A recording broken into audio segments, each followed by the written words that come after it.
today our topic is about one more poem is Prayer for Strength. Before we go towards this poem, first of all हम थोड़ी सी introduction यहाँ पर देंगे. जो writer है इस पोएम का उसके बारे में थोड़ी सी इंट्रोडक्शन आपको देंगे क्योंकि वो कोई आम आदमी नहीं था. His name is Rabindranath Tagore. कोई आम आदमी नहीं था. अगर आप देखोगे मैं थोड़ी सी उसकी बिब्लियोग्राफी आपको बताऊंगा थोड़ा सा उसके बारे में ताकि आप याद रखोगे, फ्यूचर में आपको काम आएगा. ये यहाँ पर मैंने लिखकर भी रखा है कुछ चीजें और आपको मैंने इंट्रोड्यूस भी किया है. और ये जो रविंद्रनाथ टैगोर था हिंदुस्तान का एक मशहूर पोएट था, शायर था, राइटर था, philosopher, social reformer, painter etcetera. बहुत सारे काम किए थे इसने इस मुल्क के लिए. बहुत सारे शहादतें दी रविंद्रनाथ टैगोर ने इस मुल्क के लिए. शहादतें मैं इसलिए कहना चाहता हूँ क्योंकि वक्त गुजारना वो भी मुल्क के लिए आजकल के इस दौर में आप देख रहे हो जिसको आप फास्ट लाइफ कहते हो. यहाँ पर हर किसी को अपने आप को ऊपर रखने के लिए वो काम करते हैं. मुल्क की छोड़िए, मुल्क के लिए वो कुछ नहीं करते हैं आज के हम जैसे लोग.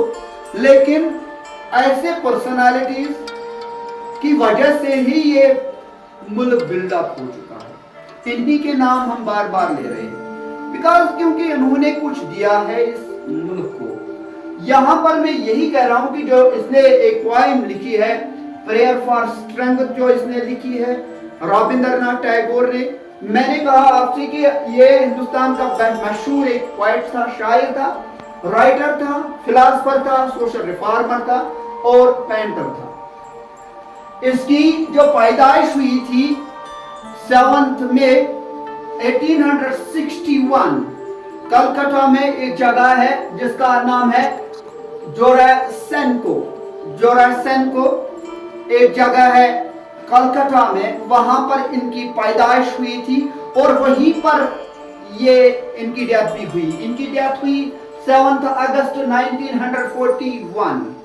दैट मीन्स कि इसने इस दुनिया में एटलीस्ट 80 इयर्स काम की. इसने हिंदुस्तान में अगर पैदाइश से लेकर इनके डेथ तक 80 इयर्स सरवाइव किया. लेकिन इन 80 इयर्स में इसने बहुत सारे कामें की, बहुत सारे ऐसे कारनामे किए कि वो आजकल हम वही गाने गाते हैं, आजकल हम वही चीजें रिपीट बाय रिपीट करते जा रहे हैं अपने मुल्क के लिए. मैं थोड़ा सा आपको बताऊंगा. इसकी वाइफ का नाम था मृणालिनी देवी. इसकी वाइफ का नाम था और इसके बच्चे 5 थे.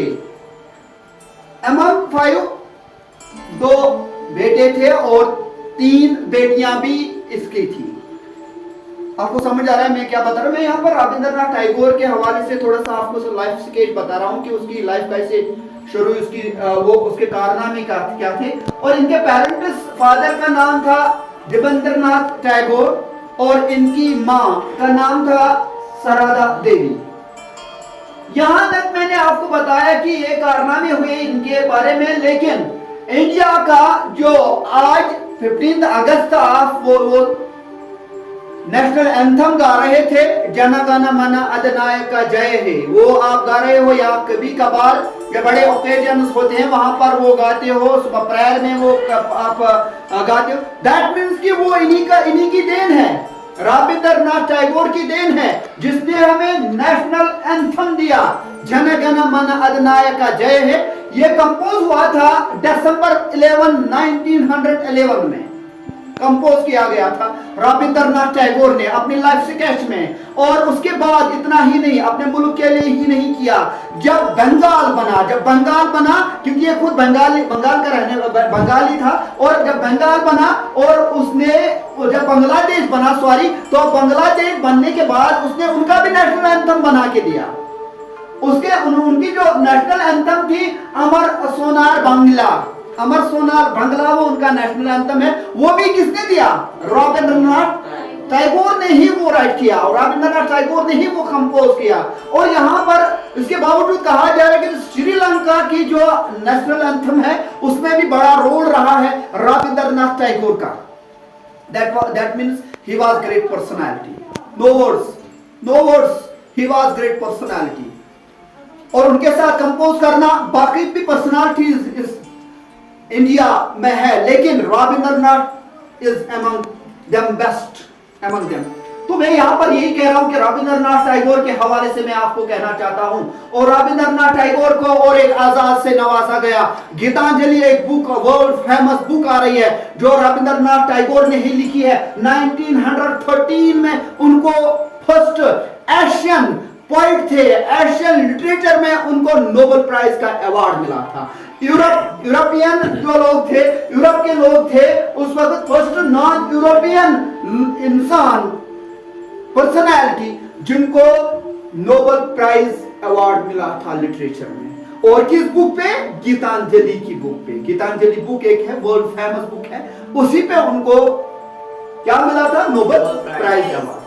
उसके बाद 1915 में उनको और एक अवार्ड से नवाजा गया और एक लेजेंडरी अवार्ड मिला था। पता है किन से मिला था? उस वक्त यहां पर कंट्रोल था बर्तानिया का, ब्रिटिशर्स का कंट्रोल था। That very time England Prestige award उनको मिला था, नाइटहुड, और उनको दिया था ये इंग्लिश के बादशाह ने, इंग्लिश के किंग ने, जिसका नाम था जॉर्ज फिफ्थ ने दिया था उनको 1915 में नाइटहुड का अवार्ड।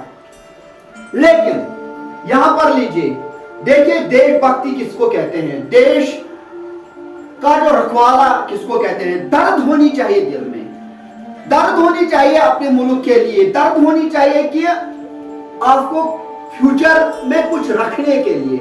उसी दौरान 13 अप्रैल 1919 में यहां पर एक, समझो कि बर्तानिया ब्रिटिशर ट्रूपर्स यहां पर आए अमृतसर में, और वहां पर जलियांवाला बाग मसाकरी हुई, जिसमें एटलीस्ट हमारे इस मुल्क के मोर देन 400 लोगों को ब्रूटली किल किया गया। और किन्होंने किया? ब्रिटिश के ट्रूपर कुछ सिपाही थे यहां पर, उन्होंने ही उनको मारा वहां पर। और जो ही रविंद्रनाथ टैगोर ने वो देखा, वहां की पेन, वहां पे चीखें, लोग चीख रहे थे, लोगों के दर्द फील की रविंद्रनाथ टैगोर ने। इनको कहते हैं ना कि जब आपके पास सलाहियत होगी, जब अल्लाह आपको देगा तो आप लोगों की फिक्र करते हो। यही रविंद्रनाथ टैगोर को उनके पास था कि वो फील कर रहे थे, लोगों की पेन वो फील कर रहे थे। उनको पता था कि मुझे किस तरह चलना है, उनको पता था कि समाज को किस तरह काम आना है। उसने क्या किया उस वक्त किया 1919 में, उसने वहां जॉर्ज फिफ्थ से कहा, मुझे आपकी ये अवार्ड नहीं चाहिए, वापस लीजिए, ये वापस लीजिए, मुझे नहीं चाहिए, क्योंकि आपके ट्रूप्स ने यहां पर, आपके सिपाहियों ने यहां पर हमारे ही लोगों को कत्ल किया। क्या मैं आपका ये अवार्ड ले सकता हूं? नहीं, मुझे नहीं चाहिए। बार बार मैं कहता हूं कि ऐसे शख्सियत का नाम लेना, और इनकी एक शौक थी, इनकी एक कोशिश थी कि ये चीजें आइन कॉन्स्टिट्यूशन में इंप्लीमेंट होनी चाहिए, ये नेशनल एंथम आनी चाहिए, ये बाकी चीजें आनी चाहिए।